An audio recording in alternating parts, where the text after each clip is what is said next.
रोचक र सन्देशमूलक भिडियोहरू हेर्नको लागि हाम्रो च्यानललाई सब्स्क्राइब गर्नुहोला र छेउमा रहेको घण्टीलाई छोएपछि अल गर्नुहोला।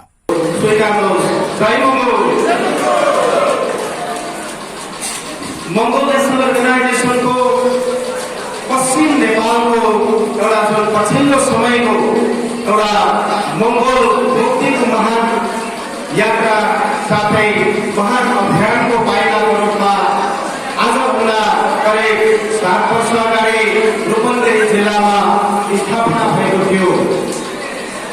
प्रथम अधिवेशन हुँदै दोस्रो अधिवेशन सँगसँगै आज तेस्रो अधिवेशनमा हामी आइपुगेका छौँ। यसको अर्थ यहाँहरूले सम्झिनु होला कि मंगोल मुक्तिको लागि निर्मिलेको एउटा भाले भाँसिरहेको एउटा सन्दर्भमा आज तेस्रो जिल्ला अधिवेशनको अर्थले जनाउँछ कि रूपन्देही जिल्लामा अर्थात् पश्चिम नेपालकै सन्दर्भमा कि यहाँनिर तेस्रो ढाकाको भाले भाँसिरहेको छ।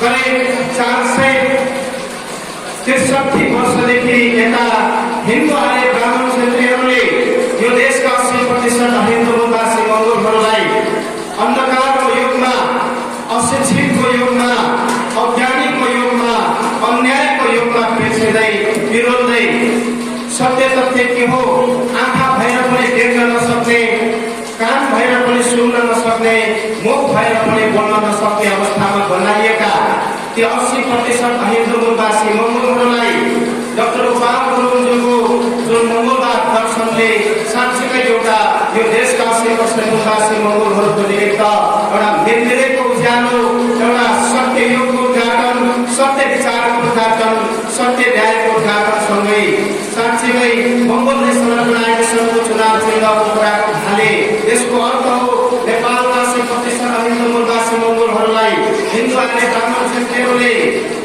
करिब 450 वर्षसम्म अन्धकारको युगमा बमलिरहेका ती मूलवासी मंगोलहरूको निमित्त मंगोलवाद दर्शनलाई लिएर साँच्चीकै पहिलो ढाका, दोस्रो ढाका र आज तेस्रो ढाकाको भाले भाँसिरहेको एउटा सन्दर्भ छ। भालेले आह्वान गरिरहेको छ मंगोल नेशनल अर्गनाइजेसन संगठनका जति पनि कार्यकर्ता नेताहरूले आह्वान गरिराख्नु भएको छ कि मंगोलहरू हामीलाई हिन्दू आर्य ब्राह्मण क्षत्रियहरूको हिन्दूवाद ब्राह्मणवादको दासत्व जुन अन्धकारको युग छ यसले आजसम्म हामीलाई सुताइरह्यो, यसले हामीलाई आजसम्म अन्धकारमा रमलिरह्यो।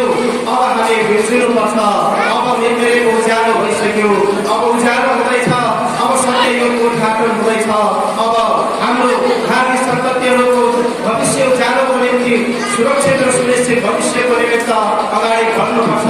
यो देशलाई देवो शान्ति र देवो विकासमा लैजानको निम्ति हामी एकदम तयार हुनुपर्छ भनेर जुन खालको जोस सँगसँगै यहाँहरूको उपस्थितिले पनि यो कुराहरू जनाउँदछ। त्यस कारणले गर्दाखेरि धेरै जति पनि आज देशव्यापी रूपमा पश्चिम नेपालको कुरा मात्र होइन, मंगोल नेशनल अर्गनाइजेसनले करिब 32 वर्ष अगाडिदेखि नै पूर्वी नेपालबाट सुरुवात गरेको यो अभियान आज 32 वर्षसम्मको अवधिमा आइपुग्दाखेरि लगभग नेपालका कुनाकन्द्रामा पुगिसकेको स्थिति छ भने आजको सूचना र सञ्चारको युगको कारणले यो विश्वव्यापीकरण पनि भइसकेको एउटा अवस्था छ। यहाँहरूलाई त्यो सम्पूर्ण कुरा अवगत भएकै कुरा हो कि हामी मंगोल नेशनल अर्गनाइजेसन अर्थात् मंगोलवाद दर्शनलाई अंगीकार गर्दै मंगोल नेशनल अर्गनाइजेसनमा हामी किन गोलबन्द हुँदैछौँ र किन गोलबन्द हुनुपर्ने अवस्था छ, मंगोल नेशनल अर्गनाइजेसनको झण्डा पनि हामी एकबद्ध हुनुपर्ने आवश्यकता किन छ। धेरै कारणहरू छन्, यसमा धेरै कन्डिसनहरू छन् र धेरै समय परिस्थितिले गर्दाखेरि म केही कुराहरू यस विषयमा म बताउन गइरहेको छु। विशेष गरी मंगोल नेशनल अर्गनाइजेसनको संगठनभित्र हामी आबद्ध हुनको पहिलो कारण हो मंगोल नेशनल अर्गनाइजेसन हामी 80% हिन्दू बहुभाषी मंगोलहरूको साझा घर हो, सुरक्षित घर हो। आजसम्म यस्ता किसिमका अर्थात् मंगोल नेशनल अर्गनाइजेसन जस्ता सुरक्षित र साझा घर नभएको कारणले हामीलाई घरविहीन बनाएर अर्थात् मंगोल नेशनल अर्गनाइजेसनलाई एउटा माओको रूपमा हामीले लिनुपर्छ नेपालका 80% हिन्दू बहुभाषी मंगोलहरूको निमित्त। आज मंगोल नेशनल अर्गनाइजेसन 32 वर्षमा आएको छ, हिजो 98 वर्षसम्म हिन्दू आर्य ब्राह्मणवादी क्षेत्रीयहरू जुन शासकहरू छन्, जुन साम्राज्यवादीहरू छन्, जुन ब्राह्मणवादीहरू छन्, उनीहरूले यो संगठनलाई दर्ता नदिएको पनि थियो। जब सन् 2008मा दर्ता गर्दै आजसम्म निरन्तर रूपमा अगाडि बढिरहेको सन्दर्भमा नेपालमा जति पनि अहिन्दू मूलवासी मङ्गोलहरूलाई घरविहीन बनाएको अवस्था थियो, अर्थात् माउ बिनाको चल्ला जस्तो बनाएर राखिएको अवस्था थियो भने नेपालका 80% अहिन्दू मूलवासी मङ्गोलहरूलाई माउ बिनाको चल्ला जस्तो बनाएर कसैलाई कोही चल्लालाई काङ्ग्रेसको कार्य टिपेर खाइरहेको अवस्था थियो, कोही चल्लालाई मसाल कम्युनिस्टहरूको सर्पले बाँच्ने टिपेर खाइरहेको अवस्था थियो, कोही मङ्गोल चल्लाहरूलाई राप्रपाको सर्पले टिपेर खाइरहेको एउटा स्थिति थियो। त्यस कारणले हामीलाई हाम्रा पुर्खाहरूलाई घरविहीन बनाएर अथवा मूलधारको मूल संगठन विहीन बनाएर बाहिर रूपमा षड्यन्त्र गर्दै हाम्रा पुर्खाहरू कोही राजनीतिक षड्यन्त्रमा फँसेर मरेका स्थितिहरू छन्, कोही कुनै कूटनीतिक र त्यस्ता खालका ब्राह्मणवादी जालमा फँसेर मरिरहेको एउटा सन्दर्भ छ।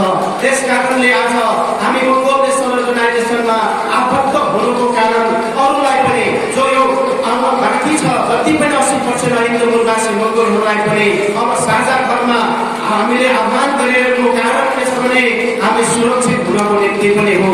जब कुनै पनि मालिक आफ्नो घरभन्दा बाहिर जान्छ, रातभरि कुनै पनि दिनमा घर विहीन हुन्छ, उसलाई कुनै पनि चोरले मार्न सक्छ, कुनै पनि दुश्मनले मार्न सक्छ, कुनै पनि कुकुरले टोक्न सक्छ, किरा पटेन्द्रले टोक्न सक्छ, सर्पले टोक्न सक्छ।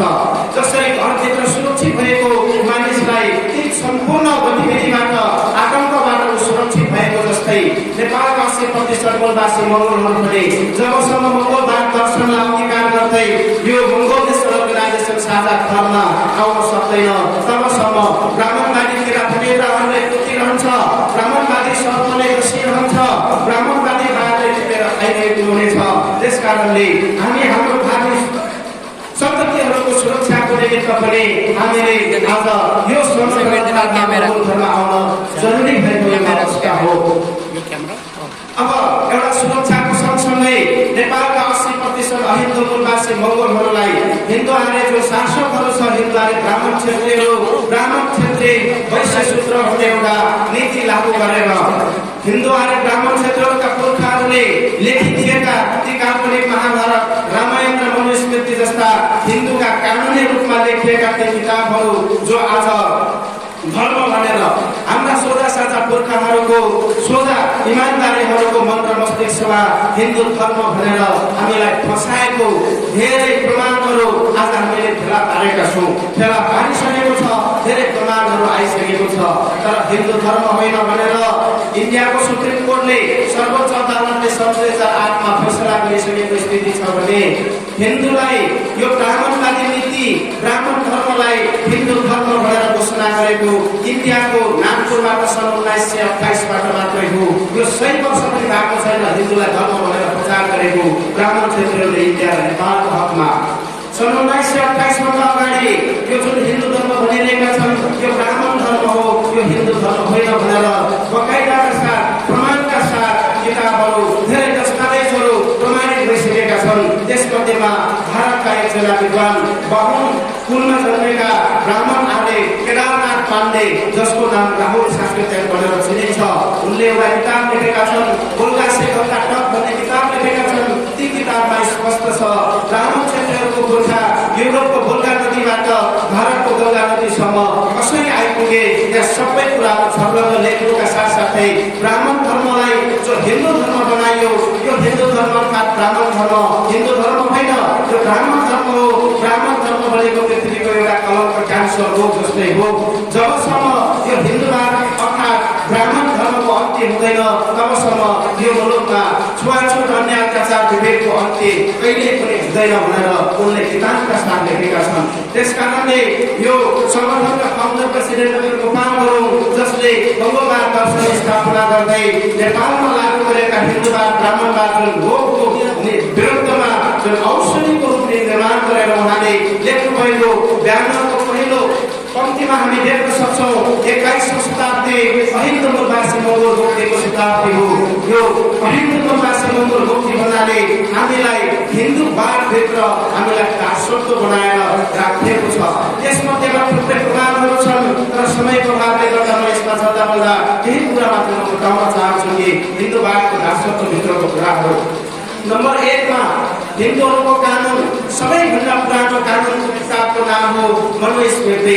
मनुस्मृति किताबमा लेखेका छन् 4 जातको बारेमा, ब्राह्मण, क्षत्रिय, वैश्य, शूद्रको बारेमा व्याख्या गरेका छन्। ब्राह्मणस्य मुखसिद्ध बहुराज्य वतनस्य वैश्य शूद्र अजायता भनेर व्याख्या गरे। अर्थात् ब्राह्मण ब्रह्माको मुखबाट जन्मेको हुनाले ब्राह्मण चोखो जाति, ब्राह्मणले जति अन्याय गरे पनि अन्याय गरिँदैन, ब्राह्मणले जति भ्रष्टाचार गरे पनि भ्रष्टाचार होइन, ब्राह्मणले जति मान्छे मारे पनि पाप हुँदैन भनेर लेखिएको नियम र कानुन ब्राह्मण क्षेत्रले आजको लोकतान्त्रिक युगसम्ममा लागू गरेका छन्। व्यवहारिक रूपमा, कानुनी रूपमा, दस्तावेजको रूपमा, कागजी रूपमा कानुन लोकतान्त्रिक कानुन हो, तर व्यवहारिक रूपमा हिन्दू कानुन हामीमाथि लागू गरेका छन्। त्यसकारणले अब नेपालमा 80% हिन्दू मूलवासी मङ्गोलहरू केवल हामी कागजी कानुनको रूपमा मात्रै हामी अड्किने होइन, हामीले साँच्चीकै लोकतान्त्रिक नियम, लोकतान्त्रिक कानुनलाई व्यवहारिक ढङ्गमा लागू गर्नको निमित्त हामीले मात्रै यो पाइला चाल्न सक्छौँ। यो नेपालका 80% हिन्दू मूलवासी मङ्गोलमा सँगै अथवा नेपालका 80% हिन्दू मूलवासी मङ्गोलहरूले मात्रै असली लोकतन्त्र लागू गर्न सक्छन्। किनभने नेपालका 80% हिन्दू मूलवासी मङ्गोलहरू पूर्ण रूपमा हिन्दू होइनन् र हिन्दू थिएनन्। जब नेपालमा विभिन्न षड्यन्त्रहरू गर्दै शाहवंश एकातिर दरवेश शाह, जब ब्राह्मण क्षेत्रको पुर्खाहरू नेपालमा भित्रेको एउटा सन्दर्भलाई हेर्ने हो भने सन् 1495 मा इन्डियाका मुगल सम्राट अलाउद्दिन खिलजीको लडाईँमा भागेर घाँस कपास माग्न हाम्रा पुर्खा जो शासक थिए, राजा महाराजा थिए, हाम्रा पुर्खाको अधीनमा आएर घाँस मागेर शरण मात्रै शरणार्थीको रूपमा प्रवेश गरेको प्रमाण छ। एक। दोस्रो कुरा, ज्ञानेन्द्र वीरेन्द्रका पुर्खाहरू जुन शाहवंशहरू छन्, उनीहरूको पुर्खा इन्डियाको राजस्थानबाट सन् 1556 मा भारतका अकबर बादशाहको लडाईँमा परेर नेपालमा घाँस कपास माग्न आएका थिए। जब नेपालमा आएको 63 वर्ष पछाडि जसले घाँस कपास दियो, जसले शरण दियो, जसले मानवाधिकारको न्याय दियो, उसैलाई नै मरण गराएर सन् 1559 अर्थात् विक्रम सम्वत 1616 भदौ 25 गतेका दिन दरवेश शाह गणेश पाण्डे र नारायण अर्यालले गोर्खा तिमिरपुरको घले राजालाई षड्यन्त्रपूर्वक मार्दै यहाँका 80% हिन्दू मूलवासी मङ्गोलहरूको राजा जोताहरूलाई खत्तम गर्दै अगाडि बढेको लगभग पृथ्वीनारायण शाहको समयसम्ममा हामीले जानेको यो नेपाल भन्ने एकीकरण गरेको अवस्था हो। यो तपाईँहरूलाई सबैलाई अवगत छ। तर पृथ्वीनारायण शाहलाई उनीहरूले नेपाल एकीकरणको एकताको रूपमा आजसम्म बुझ्दै आए। हामी त्यसै अन्डरमा रहेर हाम्रा पुर्खाहरू पनि पृथ्वीनारायण शाहलाई नेपालको एकीकरणको एकताको ज्ञानको रूपमा मान्दै आएका थिए। तर साँच्चीकै नेपालका 80% हिन्दू मूलवासी मङ्गोलवाद दर्शनले अब सत्य के हो, गलत के हो, अब साँच्चीकै बन्द गरिएका आँखाहरू खुलिसके।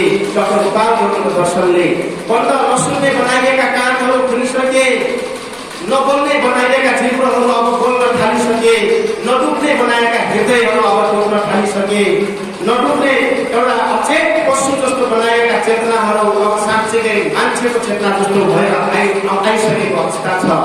यस सन्दर्भमा के पृथ्वीनारायण शाहलाई नेपालको एकीकरणको रूपमा कर्ताको रूपमा राख्नुपर्ने, मान्नुपर्ने हाम्रो आवश्यकता छैन। किन? यसको अर्थ छ, यसको कारण छ। जो कुनै पनि शासकले, कुनै पनि दार्शनिक भन्नेले, कुनै पनि शिक्षक भन्नेले आजसम्म तपाईँ हामीलाई सत्य कुरा कहिले पनि बताएन। यी सत्य कुराहरू अब हामीले उजागर गर्दै अगाडि बढिरहेको सन्दर्भ छ। यस संसारमा कुनै पनि देशहरू बन्ने, जन्मिने, टुक्रिने प्रक्रियाहरू भइरहन्छन्। कानुनी रूपमा देश बन्नको निमित्त दुईटा कन्डिसनका अर्थहरू हुन्छन् कि त्यो देशका निवासीहरूको हकको कुरा एउटा हुन्छ, अर्को कुरा बाहिरबाट आएका मानिसहरूको हकको कुराहरू हुन्छ। यी साँच्चीका अर्थमा भन्नुपर्दाखेरि पृथ्वीनारायण शाहदेखि आजका विद्या भण्डारी, खड्ग प्रसाद ओलीसम्मका शासकहरू हेर्दाखेरि सबै विदेशबाट आएको शासकहरू हो। के नेपालमा हामीले एकीकरण ब्राह्मण क्षेत्रलाई नेता मान्नुपर्ने अवस्था, पृथ्वीनारायण शाहलाई एकताको प्रतीकको मान्नुपर्ने एउटा अवस्था कुन अवस्थामा रहन सक्थ्यो भने जब उनले नेपाल एकीकरण गरिसकेपछि यो देश, यो भूमि, यो मूलवासीहरूको हो भन्ने कुरा यो हिजो पनि थियो, आज पनि रहनेछ, यो भोलि पनि रहनेछ। किनभने यो नेपालको माटो, यो जमिन, यहाँका स्रोत सम्पत्तिहरू ब्राह्मण क्षेत्रीहरूको शाहवंशहरूको पुर्खा बाहिरबाट भागेर आउँदा लिएर आएका यो जमिन होइन, लिएर आएको यो माटो होइन। यो माटो, यो जमिन मूल चाहिँ तपाईँ हामी मङ्गोलहरूको हो, हिजो पनि थियो, आज पनि छ र भोलि पनि हुनेछ। र यो माटोबाट निर्माण भएको स्टेट अथवा यो देश जब यो देशका यो मूलवासी मङ्गोलहरूको माटोबाट निर्माण भएको यही भूमिमा स्टेट कन्ट्री जुन बनेको एउटा देश हो, राष्ट्रिय भाषामा यो देशका मूलवासीहरूको भाषा हुनु पर्थ्यो। राष्ट्रिय पोसाकको रूपमा यो देशका मूलवासीहरूको भागको के छ त्यो राष्ट्रिय पोसाक हुनु पर्थ्यो। देशको राष्ट्रिय चिन्ह पनि यो देशका मूलवासीहरूको हुनु पर्थ्यो। यो देशको जति पनि यहाँका भाषा लिपि क्यालेन्डरहरू छ, यो सबै यो देशका मूलवासीहरूको क्यालेन्डर हुनु पर्थ्यो। तर पृथ्वीनारायण शाहले इन्डियाबाट ल्याएका दौरा सुरुवाल ढाका टोपी नेपालको राष्ट्रिय पोसाक बनायो। इन्डियाबाट ल्याएका हिन्दीबाट आयो भनेर आयो बनाएर हिन्दी भाषाबाट खसालेको खस भाषालाई नेपालको राष्ट्रिय भाषा बनायो। नेपालको कखदेखि जेसम्मको लिपि र भारतको कखदेखि जेसम्मको लिपि एउटै भएको हुनाले नेपालबाट यो कखदेखि जेसम्मको लिपि जो देवनागरी लिपि भनेर भनेका छन्, यो लिपिलाई युनाइटेड नेसन संयुक्त राष्ट्रले मान्यता दिएको छैन कि नेपाल अलग देश हो भने अलग लिपि लिएर आउनुपर्छ, यो भारतको लिपि नल्या भनेर भनिसक्दाखेरि नेपालका धर्मशास्त्री शासकहरूले नेवारी लिपि लिएर पठाएका छन्। हेर्नुहोस्, तर तपाईँहरूलाई ढाँटेका छन्। त्यति बेला नेपाल भन्ने देशको अस्तित्व भाषिक र लिपिको हैसियतबाट नेवारी भाषा र नेवारी लिपिले लिइरहेको छ, टिकाइराखेको छ। हेर्नुहोस्, तपाईँहरूले कहाँ छौँ? आज यस्तो अवस्थाहरू छ। त्यस कारणले गर्दाखेरि कि जति पनि मङ्गोल धर्म नेपालमा बुद्ध जन्मेको हो, बुद्धले जुन धर्मको रूपमा निर्माण गर्नुभएको थियो, धर्म भनेको न्याय हो, त्यसलाई धर्म परिवर्तन गर्दै धर्ममा कन्भर्ट गरेको एउटा स्टेटहरू छ कि अन्धविश्वासको रूपमा हाम्रो समाजलाई लानको लागि उनीहरूले रिलिजनको कुराहरू घुमाएर लगे। तर बुद्धले कहिले पनि अन्धविश्वासमा विश्वास गरेको होइन, स्वर्ग नर्कमा विश्वास गरेको होइन। बुद्ध नेपालकै मूलवासी मङ्गोल खारो समुदाय अन्तरमा भित्रमा जन्मेको एउटा समुदाय भित्रको मङ्गोल समुदाय हो। बुद्धले त्यति बेलामा नै चेतनाको कुरा गर्नुभएको थियो कि सर्वम शरणम गच्छामि, धम्मं शरणम गच्छामि, बुद्धं शरणम गच्छामि। बुद्ध भनेको चेतना, चेतनशील हुन जरुरी छ। चेतना ज्ञान बिना यो संसारमा केही पनि छैन, त्यस कारणले सबै चेतनशील हुनुपर्छ भनेर त्यति बेलै बुद्धले भनेको एउटा सिद्धान्त, एउटा दर्शन कि वास्तवमा बुद्धको एउटा न्याय, बुद्ध जस्तो व्यक्तिलाई आज संसारले भगवानको रूपमा मान्दैछ, मानिरहेको एउटा अवस्था छ। किन राम्रो काम गर्नु? कि नेपालमा साँच्चीकै धर्मकै रूपमा लागू गर्ने हो भने नेपालमा बुद्ध जन्मेको थियो। बुद्ध जन्मेको देशमा किन बुद्ध धर्म राख्न सकेन? उनीहरूले हिन्दू धर्म किन राखे? आज भियतनाम, थाइल्यान्ड, बर्मा लगायतका देशहरू, भुटान लगायतका देशहरू त्यहाँ बुद्ध जन्मेको होइन, तर बुद्ध राष्ट्र छ। आज बुद्ध जन्मेको देशमा यसले हिजो हिन्दू राष्ट्र गर्दै आए। तर हामीले के भनेका छौँ? मङ्गोल नेसनल अर्गनाइजेसन संगठनका फाउन्डर प्रेसिडेन्ट डाक्टर गोपाल गुरुङज्यू एउटा नेपालका 80% मूलवासी मङ्गोलहरूको मुक्तिदाता मात्र होइन, सिङ्गो मानवाधिकार व्यक्तिवादी व्यक्ति भएको हैसियतले नेपाल बुद्ध जन्मेको भए पनि धर्मनिरपेक्ष राष्ट्र घोषणा गर्नुपर्छ। ज्ञानको मूल नारामा तपाईँ देख्न सक्नुहुन्छ धर्मनिरपेक्ष राष्ट्र। धर्मनिरपेक्ष राष्ट्र भन्नाले धर्म राष्ट्रको कुनै पनि धर्म हुँदैन, सबै धर्मले समान आस्था पाउन सक्छ। हरेक व्यक्तिले आफूले चाहेको धर्म मान्न पाए। यति उदारवादी सिद्धान्त लिएर यहाँनिर मङ्गोल नेसनल अर्गनाइजेसन अगाडि बढिरहेको एउटा स्थिति हो भने यतापट्टि हेर्दाखेरि जो पृथ्वीनारायण शाहसम्मको एउटा परिकल्पनालाई हेर्दाखेरि सबै जो अराष्ट्रिय, जो यहाँको राष्ट्रिय हुनुपर्ने यो अराष्ट्रिय बनायो भने सबै बाहिरबाट ल्याएको हुनाले हाम्रो देश यति बेला गुलाम भएको कारण अथवा हामीलाई यो देशको जुन मूलवासी मङ्गोलहरूलाई हिन्दू ब्राह्मण क्षेत्रले हामीलाई सजिलै बेच्न सक्यो, सजिलै ठग्न सक्यो, सजिलै उनीहरूले हामीलाई आपसमा जुटाएर मार्न सक्नुको धेरै कारणहरू छन् कि यो बिस्तारै बिस्तारै हामी देशव्यापी रूपमा बोल्दै अगाडि लगिरहेका छौँ।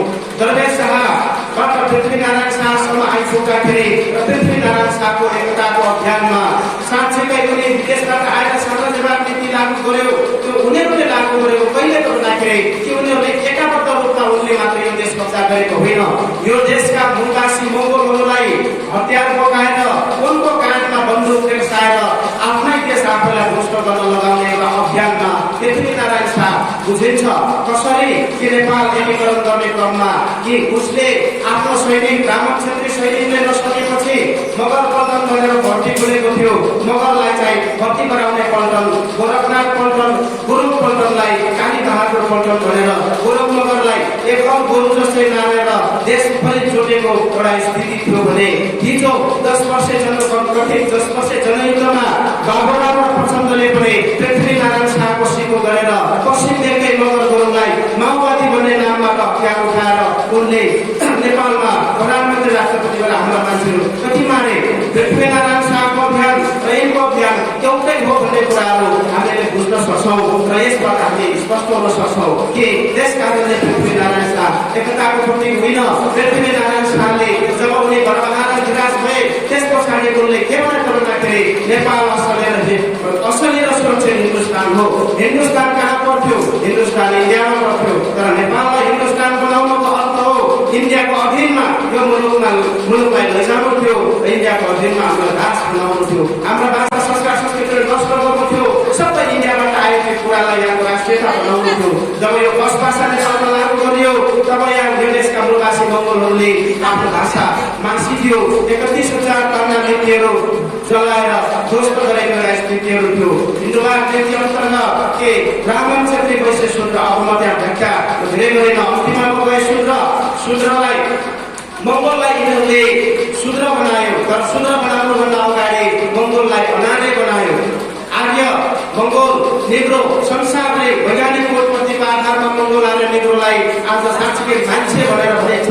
म्यान भनेको मान्छे मानिसको दर्जाबाट हामीलाई हटाएर को मात्रै आर्यको रूपमा महाभारत रामायण किताबमा आर्य भनेको थियो भने उसले हामीलाई अनार्य बनाएको थियो। अनार्यको मतलब हो हामीलाई पशु बनायो। अनार्यको अर्थ पशु हुन्छ, आर्य भनेको मानव हो। मङ्गोल राखेको थियो भने मानव हुन्थ्यो, उतातिर अनार्य भनेको पशु। आर्यपछि अपोजिट हो, उल्टो पशु बनाएर हामीलाई चाहिँ आजसम्म यो हालत बनाएको स्थिति छ भने यता अनार्यबाट हामीलाई मनुस्मृतिको कानुनमा शूद्रमा कैद गर्यो। शूद्र कानुनमा लागेपछि शूद्रहरू चिम्से ठेप्से मङ्गोलको सबै शूद्र भने अब शूद्रको लागि छुट्टै कानुन बन्यो। त्यहाँ हिन्दू स्वीकार गर्नु नै हामी अटोमेटिकली वास्तविक रूपमा शूद्र ग्रहण गर्नु हो। शूद्र ग्रहण गर्नु भनेको हिन्दू नीति लागू हुनु हो।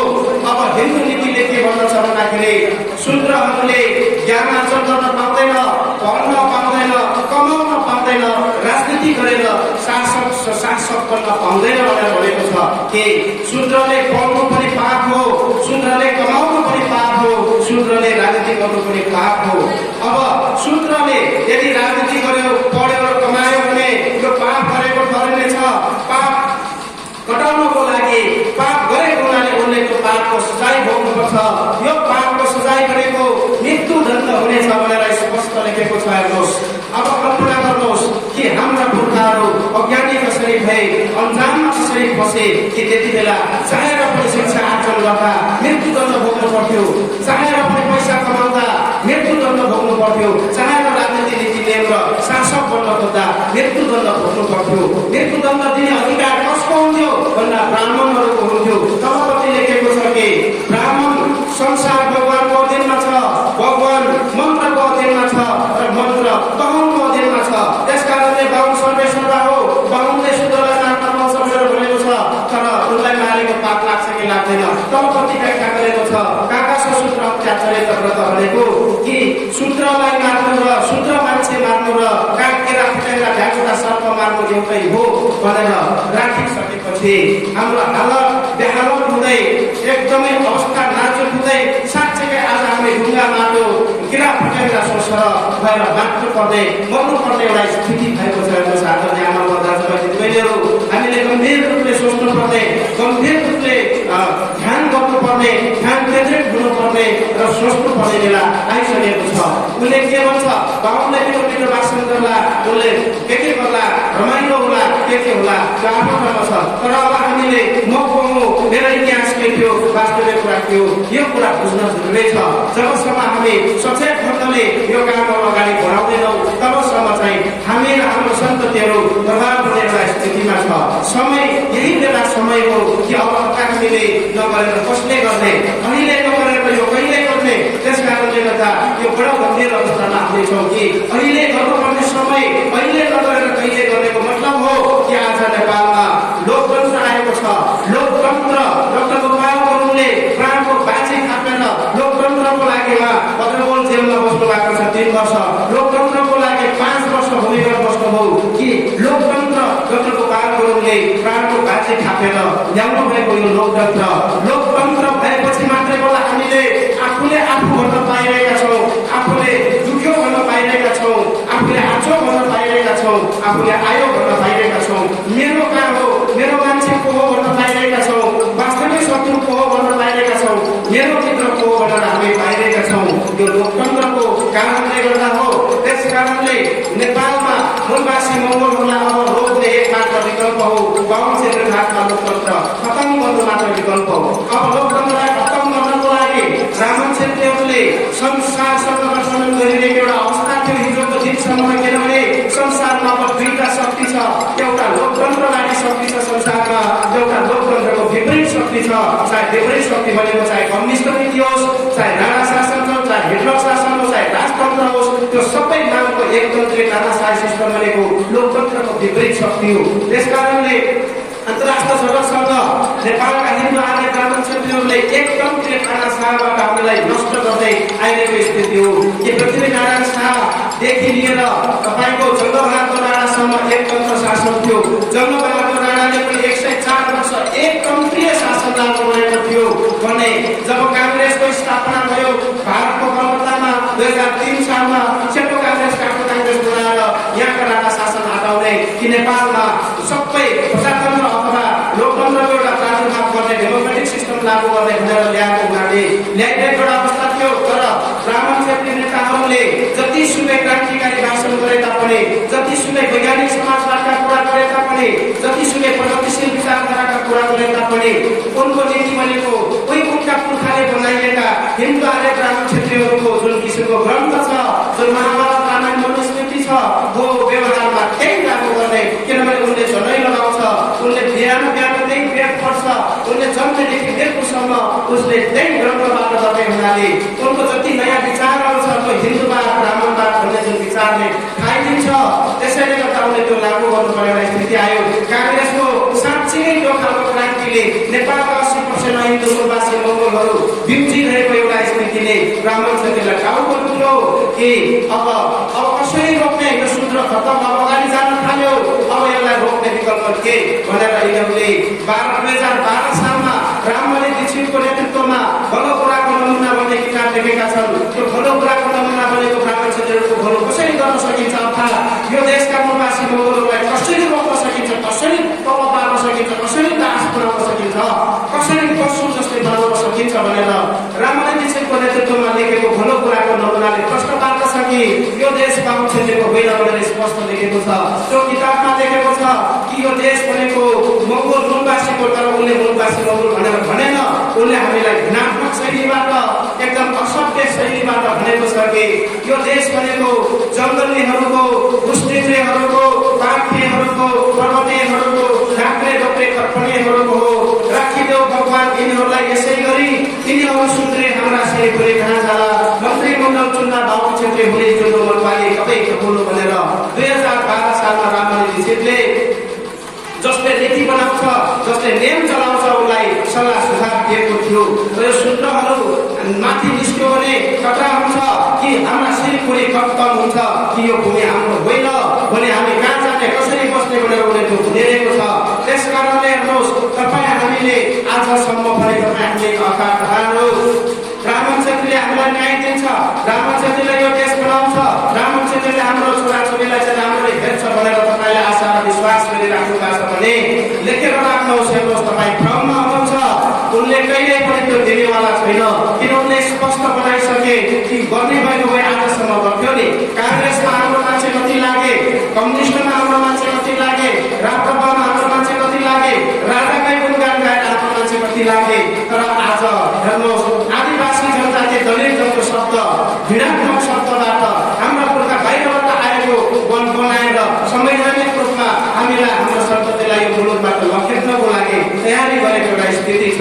के हाम्रा पुर्खाहरू खुन पसिना लगाए, भोट दिए, त्यो माग्नको लागि, त्यो हाम्रो सन्ततिलाई लखेट्ने माग्नको लागि के हाम्रो पुर्खा काङ्ग्रेसमा लागेको, के एमाले कम्युनिस्ट राजावादमा लागेको, त्यो बराबर होइन।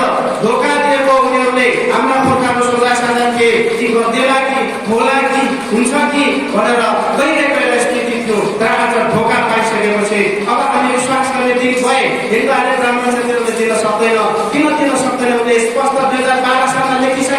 यो देश हाम्रो होइन जङ्गली गुच्चीको पाठ्यक्रम लेखा बनेको देश हो भनेपछि यो देश गाउँक्षेत्रीकरण भइसकेपछि यो हाम्रो देश बनाइदिनु पर्ने उसलाई कुनै आवश्यकतै छैन, उसलाई कुनै औचित्य पनि छैन। यो किन संसारमा आजसम्म विश्वमा हेर्नुहोस् कि कुनै पनि मुलुक कसरी बन्यो, जबसम्म त्यो देशका मूलवासीहरूको हातमा सत्ता गएन तबसम्म चाहिँ त्यो देश बनेन। भारतमा पनि अङ्ग्रेजहरू सन् 1614 ईस्ट इन्डिया कम्पनी दर्ता गरेर व्यापारको नाममा भारत छिरेका थिए। तिनले झन्डै 400 वर्षमा भारतीयहरूलाई तथा तितर बनाएर 6000 भन्दा बढी जातिमा विभाजन गरेर विभिन्न पार्टी विभिन्न उसमा विभाजन गरेर भारतीयलाई संसारमा बेचिरहेको एउटा स्थिति थियो। त्यो कुरा भारतका मूलवासीहरूले बुझेपछि उनीहरूले चाहिँ अङ्ग्रेजको विरुद्धमा आन्दोलन गरे। सन् 1857 देखिको आन्दोलनले सन् 1947 मा विधानिकता पायो, सफलता पायो। अङ्ग्रेजहरू भारतबाट झन्डै 400 वर्षपछि फर्केर गए। तब मात्रै भारतले अलिकति स्वतन्त्रता पाइरहेको छ, मूलभूत रूपमा पाउन बाँकी नै छ। त्यहाँका मूलवासीहरू अझै पनि चलेका छन् भने यहाँ कम्तीमा पनि एउटा साम्राज्यवाद गएको स्थितिमा हल्का महसुस भयो। स्विजरल्यान्ड कसरी बनेको थियो, स्विजरल्यान्ड पनि जबसम्म त्यो देशका मूलवासीको हातमा सत्ता गएन तबसम्म स्विजरल्यान्डको रूपमा बनेको थिएन भने सिङ्गापुरकै कुरा गर्नुहोस्। सिङ्गापुरमा पनि पहिला गोराहरूले त्यहाँ शासन गर्दासम्मको अवस्था कस्तो हालत थियो। त्यहीका मूलवासी लिगबाङको हातमा सत्ता पुगेपछि बल्ल सिङ्गापुर संसारमा के भयो भन्दाखेरि तेस्रो विश्वबाट पहिलो विश्वमा एउटै मान्छेको चाहिँ उमेरमा पुगेर देखायो। दक्षिण कोरियाको कुरा हेर्नुहोस्, हिजो अर्का देशको अधीनमा साम्राज्यवादमा रहँदा उनीहरू दक्षिण कोरियाका मानिसहरूले भिख मागेर खानु पर्थ्यो, विदेशिनु पर्थ्यो। नेपाल जस्तो देशबाट चामल लगेर ऋण लगेर खानु पर्थ्यो। जब उनीहरूले लोकतान्त्रिक मुलुक दक्षिण कोरिया लोकतन्त्र स्वीकार गरेर उनीहरूले आफ्नो देशको लागि आफै शासन चलाए। आज हेर्नुहोस् कि उनीहरू सबै विदेशीका पनि भित्र गएर पनि त्यो देश विकास गर्नलाई यति मान्छेले नपुगेर विदेशबाट कामदार भोगाइरहेको एउटा स्थिति छ। हाम्रो मान्छेहरू काम गर्न दिइरहेको एउटा स्थिति छ। यो परिस्थिति भनेको करिब 50 देखि 60 वर्षको स्थिति हो। दक्षिण कोरिया 60 वर्षमा अर्कालाई रोजगार दिने भइसक्यो भने त्यो बेलामा 60 वर्ष अगाडिको हिसाब किताब हेरे 60-70 वर्ष अगाडि हेऱ्यो भने नेपालले उसलाई चाहिँ पैसा दिनु पर्थ्यो, चामल दिनु पर्थ्यो भन्ने रेकर्डहरू प्रमाणहरू पनि हामी हेरिरहेका हुन्छौँ। त्यस कारणले गर्दाखेरि अब यहाँनिर हामीलाई भन्नुपर्दा कि हामीलाई मार्नु, षड्यन्त्र गर्नु, हामीलाई फसाउनु, एकअर्कामा जुडाउनुको लागि हिन्दूवाद अन्तर्गत ब्राह्मणले मान्यता प्राप्त गर्छ। हामीले हिन्दू, तपाईँ जान्नुहोस् नजान्नुहोस्, तपाईँले हिन्दूका कानुन पढ्नुहोस् नपढ्नुहोस्, तपाईँ मनुस्मृति पढ्नुहोस् नपढ्नुहोस्, तपाईँ महाभारत रामायण यजुर्वेद सामवेद अथर्ववेद तपाईँ पढ्नुहोस् नपढ्नुहोस्, तर तपाईँ हिन्दू मान्नुहुन्छ भने तपाईँ हामी छिनसेटर ब्राह्मण र क्षेत्री बाहेककाले हामी हिन्दू मान्छौँ भने सम्झिनुहोस् हामीलाई शूद्रको महलमा लगेको छ। शूद्रको महल अन्तर्गत हामी मारिन सक्छौँ। हामीलाई मार्ने अधिकार बाहुनको हातमा हुन्छ। अब यो व्याख्या गरिएन, कानुनमा एउटा अर्थ छ, इग्नोरेन्स अफ ल इज नो एक्सक्युज, अर्थात् कानुनको अज्ञानता क्षमा हुँदैन। कि यो पहिल्यै भन्नु पर्थ्यो अथवा पहिल्यै बताउनु पर्थ्यो, यो नबताएको कारणले गर्दाखेरि मैले जानेन, मलाई माफ गर्नुहोस् भन्न पाइँदैन। कानुनमा एउटा अर्थ छ, इग्नोरेन्स अफ ल इज नो एक्सक्युज। कि उनले हिन्दू कानुन हो, तिमीले मार्न हामी पाउँछौ, तिम्रो सन्ततिलाई जुडाउन हामी पाउँछौ भनेर बाउले बताएन। उनले उतापट्टि हिन्दूमान मात्रै भन्यो, जबरजस्ती हिन्दू बनायो, हिन्दू धर्म हो भन्यो, तर एउटा फसायो। कि हामीलाई कसरी मार्छ त, अन्याय कसरी गर्छ, हामी छुवाछुत कसरी गर्छ, हामी तपाईँ साथी कसरी बनाएर एउटा हिन्दूवादले मात्रै बनाउँछ। हेर्नुहोस् संसारमा, हेर्नुहोस् बुद्ध, क्रिस्चियन, मुस्लिम, सिख, जैन, संसारका अरू धर्मावलम्बीहरूमा कुनै पनि छुवाछुत हामी तपाईँ साथी हुँदैन र संसारका वैज्ञानिक सिद्धान्त अगाडिका मुलुकहरूमा त्यो कुराहरू हुँदैन। केवल हिन्दूवाद ब्राह्मणवाद जो भारत र नेपालमा छ त्यहाँ मात्रै कामी तपाईँ साथी अछुत बनाउँछ। अघि नै प्रवक्ता यसले बोलिसक्नुभयो, कामी तपाईँ साथीहरू यो देशका मूलवासी मङ्गोलहरू थिए। पृथ्वी दर्शन शाहको अभियानको क्रममा राम्रा मङ्गोलहरूलाई जब हाम्रो राजाहरू मारिदिएपछि राम्रा मङ्गोलहरूलाई चाहिँ क्षेत्रीकरण गर्यो। जुन क्षेत्रीहरू थापा, बुढापति, रोका, कार्तिक, परदेशी, केसी बस्ने जस्ता क्षेत्रीहरू हाम्रैबाट लगेर चाहिँ क्षेत्रीकरण गरायो, उसको अंगरक्षकको रूपमा प्रयोग गर्न लग्यो भने अर्को अलिकति बुद्धिजीवी, अलिकति राम्रा जो मङ्गोलहरू थिए, जो क्षेत्री बन्न तयार थिएनन्, उनीहरूलाई चाहिँ अछुत बनाएर सबभन्दा गरीब अवस्थामा पुर्याएर खतम गरिदियो। जो चाहिँ काम नलाग्ने थियो उसलाई शूद्र बनाएर चाहिँ हामीमाथि आजसम्म धनीमुली गर्दै शासन सत्ता चलाइरहेको एउटा स्थिति थियो। त्यसकारणले पृथ्वीनारायण शाहले 4,36 वर्णको कुरा गरेका थिए। 4 भन्नुको अर्थ हो हामीलाई हिन्दू कानुनको 4 सूत्रमा लानु हो। त्यसकारणले मङ्गोलले हिन्दू होइन, हामी हिन्दू होइनौँ, जाति भनेर उनीहरूले गाडा लगाइरहेका छौँ। हामी हिन्दू होइनौँ, हिन्दू नभइसकेपछि हामीमा जाति हुँदैन, त्यो 4 हामीमा लागु हुँदैन। हेर्नुहोस्, जहाँ भनेको जस्तो हिन्दूमा मात्रै हुन्छ। अक्सफोर्ड डिक्सनरीमा पनि तपाईँले हेर्न सक्नुहुन्छ कि caste is only in Hinduism अर्थात् हाई कास्ट भनेको ब्राह्मण, लोएस्ट कास्ट सूत्र भनेर व्याख्या गरिसकेको छ। हामी हिन्दू नभइसकेपछि हामीमा जाति लागु हुँदैन। अब यहाँले मङ्गोललाई जात नभन्नु होला। अब मन र मस्तिष्कबाट हटाउनु पर्छ। मङ्गोल जाति होइन, मङ्गोल भनेको वर्ण हो, मङ्गोल भनेको देश हो। संसारमा मङ्गोल आर्य निको 3वटा वर्णका मानिस छन्। कालो वर्णको मान्छे छ, गोरा वर्णको मान्छे छ र पहिलो रातो वर्ण। हामीलाई पहिलो पनि भन्छ, रातो पनि भन्छ। हाम्रा मान्छे हिमालमा बस्नेहरूको काला, रातो पनि हुन्छ भने अरू पहिला हुन्छन्। त्यसरी 3टा वर्णको संसारमा छ।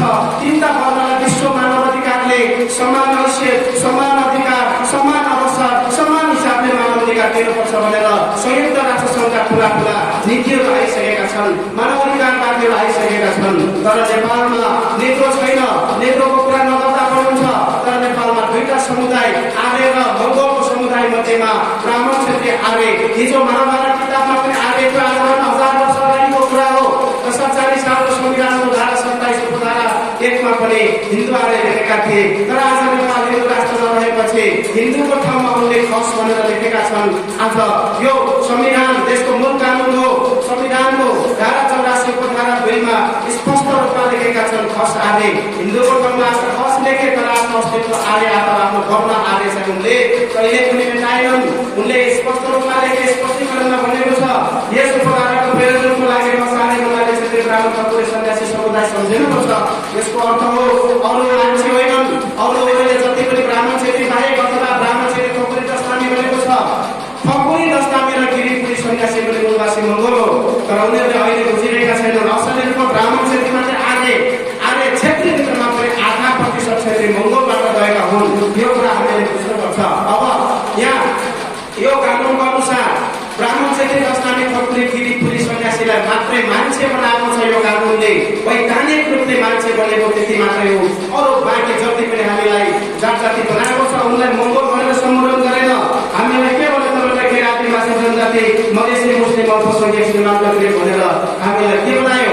हामीलाई टुक्रा बनाएर डिभाइड एन्ड रुल, फुटाउ, राज गर, दोष गर भन्ने नीति यथावत यो संविधानमा राखेको छ। के पृथ्वीनारायण शाहले 4,36 वर्ण भनेको थियो। 36 वर्णको अर्थ हो एउटै मङ्गोल वर्णलाई 36 भाग लगाउने। 36 भागमा टुक्रा भइसकेपछि एकले अर्कालाई विभाजन, एकले अर्कालाई विभेद गर्ने नीति सृजना गरेपछि हामी मङ्गोलहरू टुक्र्यौँ। अल्पसङ्ख्यकले संसारमा तपाईँलाई लाग्न सक्छ नेपालमा 20% हिन्दू आर्य ब्राह्मण क्षेत्रीहरूले हामी 80% बहुसङ्ख्यकमाथि कसरी शासन गर्यो त भन्ने कुरा लाग्न सक्छ। हिजो गोराहरूले अल्पसङ्ख्यक गोराले संसार राखिरहेको कारण पनि डिभाइड एन्ड रुल थियो, फुटाउने अनि राज गर्ने। दक्षिण अफ्रिकाका 88% कालाहरूलाई 12% गोराहरूले कालाहरूलाई विभिन्न जातिमा विभिन्न पार्टीमा फुटाएर शासन गरिरहेको सन्दर्भमा नेल्सन मण्डेलाले निग्रो अस्तित्वको लागि कालाहरूलाई एकजुट बनाउनको लागि उनी जेल मात्रै 27 वर्ष बसे। यत्रो सङ्घर्षका बावजुद उनले मुक्ति पाए। 1994 मा दक्षिण अफ्रिकाका कालाहरूले आफ्नो निग्रो अस्तित्व सँगसँगै भूमि फिर्ता गरे। दक्षिण अफ्रिकाका कालाहरू आज पियोनदेखि राष्ट्रपतिसम्म कालै काला छन्। उनीहरू कहीँ विदेशिनु परिरहेको छैन। उनीहरू आफ्नै देशमा स्वरोजगार छन्, आफ्नै देशमा मालिक घेरेका छन्। हेर्नुहोस्, यसरी नै नेपालका हिन्दू आर्य ब्राह्मण क्षेत्री जो 20%ले हामी 80%लाई आदर्शमा दास बनाउन सफल कसरी भए? केवल उनको फर्मुला भनेको डिभाइड एन्ड रुल हो। पृथ्वीनारायण शाहको पालादेखि हामीलाई डिभाइड एन्ड रुल गर्दै आजको यो संविधानसम्ममा मङ्गोल नलेख्नु अथवा देशको ठाउँमा आदिवासी जनजाति दलित मधेसी मुस्लिम सीमान्तकृत अल्पसङ्ख्यक भनेर लेख्नुको अर्थ हो फुटाउन राज गर्न भन्ने नीति राख्न। तर ब्राह्मण क्षेत्रमा पनि 6 हुन्छ। ब्राह्मण क्षेत्रमा भण्डारी, नेपाली अधिकारी जस्ता 6 हुन्छ। तर उनीहरू पुग्ने ठाउँ छैन। संविधानमा उनले भनेको छ खस आर्य भन्ने शब्दले एकजुट बनाउँछ उनीहरूलाई। उनीहरू बाहुन क्षेत्री जुनसुकै पार्टीमा होस्, जुनसुकै जातिमा होस्, जुनसुकै पेसामा होस्, जुनसुकै धर्ममा होस्, एकजुट बनाउँछ, आर्य भन्ने शब्दले उनलाई एकीकृत बनाउँछ भने हामी मङ्गोल भन्ने शब्द नभइसकेपछि मङ्गोल शब्द बिना जतिसुकै एकताका कुरा गरे पनि, जतिसुकै समानताका कुरा गरे पनि, जतिसुकै एकजुटका कुरा गरे तापनि मङ्गोल र मूलवासी शब्द बिना हामी एकजुट हुन सक्दैनौँ। एकजुट हुने ठाउँै छैन, चाहेर पनि हुन सक्दैनौँ। त्यस कारणले सबैभन्दा पहिलो कुरा मङ्गोल अस्तित्व, मानव अस्तित्व र एकजुट हुने घरको स्थापित जस्तै हामी यहाँ एकजुट भेला भयौँ। यो घरमा यत्रो हलको एउटा ठाउँ नभइदिएको भए हामी कसरी हटाउन सक्छौँ? यहाँ संविधानमा मङ्गोल भन्ने शब्द भएपछि मात्रै हामी हटाउन सक्छौँ यो देशमा। तबसम्म चाहिँ हामीलाई दास बनाइराख्छ। त्यसैले गर्दाखेरि मैले भन्न खोजेको कुरा यहाँनिर जति पनि हामी आज उपस्थित छौँ, आज चाहिँ आमा दाजुभाइ दिदीबहिनीहरू यो धेरै महान कामको लागि, महान ऐतिहासिक यात्राको निम्ति यो मुक्तिको अभियानमा हामी अगाडि बढिरहेका छौँ।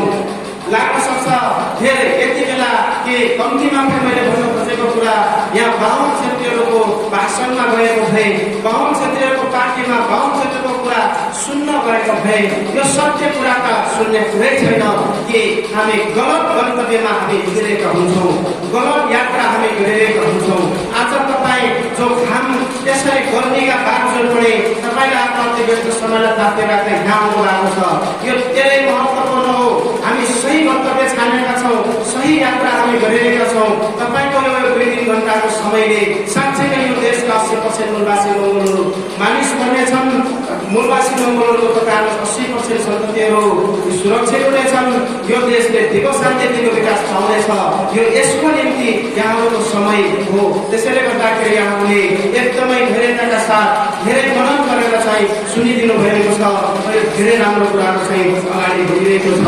अब म अन्तिममा आउँदैछु कि हामीले विभिन्न पार्टीहरूमा, विभिन्न जाति, विभिन्न धर्ममा हाम्रो मान्छेलाई रोमल्दै अहिलेसम्म लिएको छ कि मैले अगाडि पनि केही कुराहरू मैले भने कि साँच्चीकै उनीहरूले एकतन्त्रीय तानाशाही सिस्टमलाई बलियो बनाउनलाई नेपालका मूलवासी मङ्गोलहरू कमजोर हुनुहुन्थ्यो। नेपालमा लोकतान्त्रिक विधि बलियो हुनु नै नेपालका मूलवासी मङ्गोलहरू बलियो हुनु। नेपालका 80% मूलवासी मङ्गोलहरू बलियो भएपछि मात्रै यो देश बलियो हुन्छ। कसैले हिँड्दैन। यो देश दिगो विकास, दिगो शान्ति हुन्छ। तर यिनले चाहँदैन त्यो। यिनले किनभने उनीहरूको यो मुलुक नभएपछि चाहिँ उनीहरूले हाम्रा सिलिगुडीका हामी उन्नति गर्नु, प्रगति गर्नु नै उनीहरू कदम हुनु भनेर सोचिरहेका छन्। त्यस कारणले गर्दा यो गम्भीर रूपले सोच्नुपर्ने कुरा कि उनीहरूले सूत्रको नीति लागू कसरी गरे। अब हेर्नुहोस्, जब काला शासनको अन्त्य पछाडि 5 जना नेताहरू रहेछ, टङ्कप्रसाद आचार्य एउटा मात्रै पाउनु रहेछ, बाँकी गङ्गालाल श्रेष्ठ, धर्मपत्र माध्यममा दशरथ चन्द्र शूद्रराज शास्त्री शूद्र भएको कारणले हे शूद्रले राजनीति गर्नु पाप हो, अब तिनीहरूलाई मृत्युदण्ड दिनुपर्छ भनेर झुन्डाएर मारेको प्रमाण छ यसको मुलुकमा। तर टङ्कप्रसाद आचार्य ब्राह्मण भएको हुनाले उनलाई पाप हुँदैन, किनभने हिन्दू कानुनले, मनुस्मृति धर्म ग्रन्थले ब्राह्मणलाई पाप भनेर भनेको छैन। पाप गरे तापनि टुप्पी मात्रै काट्नुपर्छ, कपाल मात्रै मोड्नुपर्छ भन्यो र उनले कपाल काट्यो, टुप्पी काट्यो। टङ्कप्रसाद आचार्यको कपाल र टुप्पी फलायो, ऊ प्रथम प्रधानमन्त्री बन्यो। तर शूद्रको